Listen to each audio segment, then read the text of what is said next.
السلام علیکم ویور، سدیہ health and beauty tips میں آپ کو خوش آمدید کہتی ہوں۔ کیسے ہیں آپ سب؟ امید ہے آپ سب ٹھیک ہوں گے، خوش ہوں گے، آباد ہوں گے۔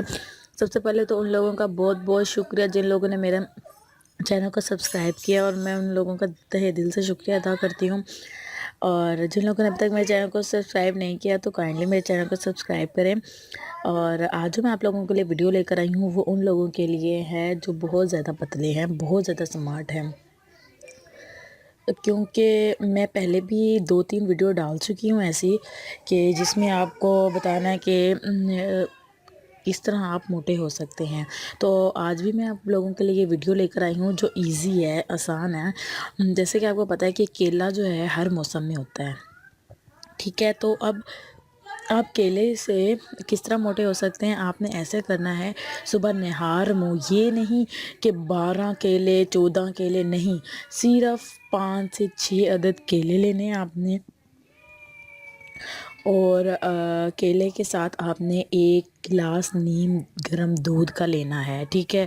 دودھ کے اندر آپ جتنی بھی چینی یوز کرتے ہیں وہ تھوڑی بہت وہ آپ نے ایڈ کرنی ہے۔ اس کے بعد آپ نے وہ جو 5 سے 6 کیلے ہیں وہ آپ نے صبح نہار منہ کھانے ہیں، ساتھ میں دودھ کا 1 گلاس پینا ہے۔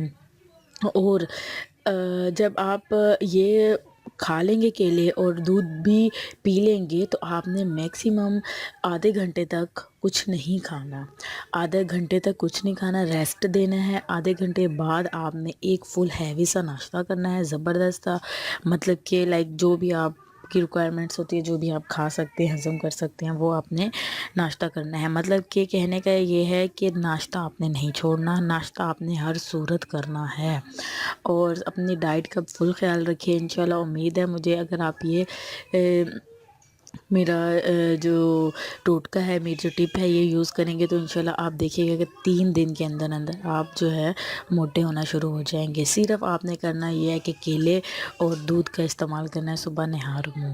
انشاءاللہ امید ہے مجھے آپ لوگوں کو ضرور ضرور ضرور فرق آئے گا۔ وہ میری بہنیں، وہ میرے بھائی جو پریشان ہیں اپنے دبلے پن سے، تو وہ انشاءاللہ 3 دن کے اندر اندر اپنے آپ میں فرق فیل کریں گے انشاءاللہ۔